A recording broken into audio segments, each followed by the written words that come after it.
Now, I mentioned at the top of the show that Summer League is about more than wins and losses. Really, the most important part of Summer League is development. And it's not just the players. Warriors player development coach Jacob Rubin, he was the head coach for the Warriors Summer League teams in both Sacramento and Vegas.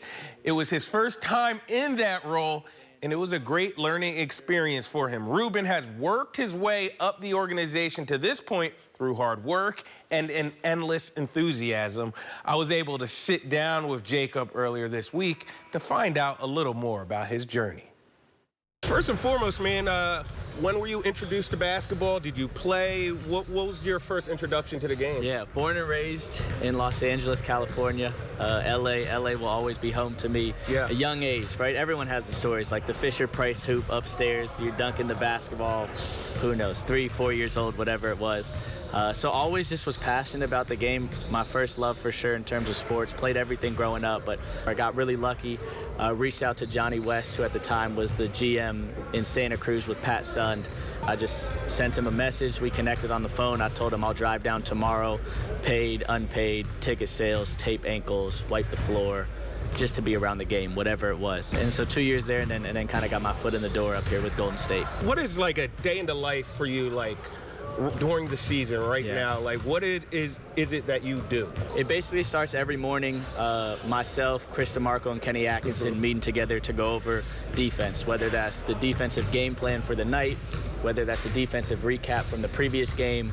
If it's a game night, starting to think about offensively, defensively, what can Andre or Draymond do, starting to pull clips for them, starting to figure out the messaging for them, just making sure my defensive edit or my offensive edit is prepared so that everything's as simple as possible so we can just try to go out there and execute. Now, you mentioned Andre and Draymond. You work a lot with them, of course. Yeah. How has that been, and how has those relationships developed over time working with them so closely? Special. I think it's two incredible human beings that you can learn a lot from basketball-wise and even more from off the court-wise, just in life. For me, it's fun. It's a challenge to be able to figure out, arguably two of the best defensive players ever, right? How do we still hold them accountable? How do we still show them game film to understand that there's always another level to everything that we do? With those two especially, you got to be on what you're saying. You have to have conviction to what it is you believe in, because I promise they'll call you out if they disagree. Yeah.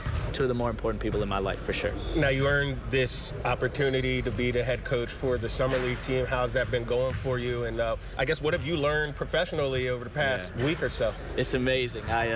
At breakfast yesterday, Steve was there, and I was like, Coach, you're incredible. I just told him that. There was nothing else to it. Yeah. This is just such a different role for me.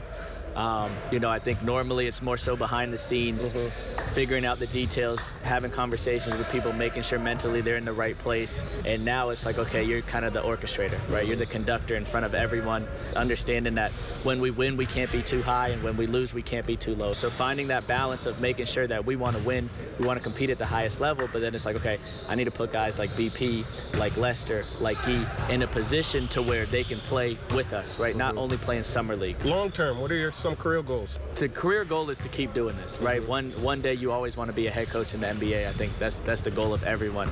But understanding, having perspective of how blessed and fortunate I am to start in Santa Cruz to now be doing this. I want to keep growing as much as possible, but understanding everything comes when it should, not trying to get too ahead of anything. I think everyone out there should know, working for Coach Kerr is different. I'm just blessed to keep going with this, and whatever the NBA has in store for me, great. But I'm already doing more than I ever could have imagined, so I'm just going to hold on and keep it going. Awesome, Jacob. Appreciate you, man. Appreciate you. Thanks, Jacob, for his time. Really, really good dude. He's also an Arizona Wildcat, just like Steve Kerr and Q, who's also on the coaching staff, so they keeping it in the family.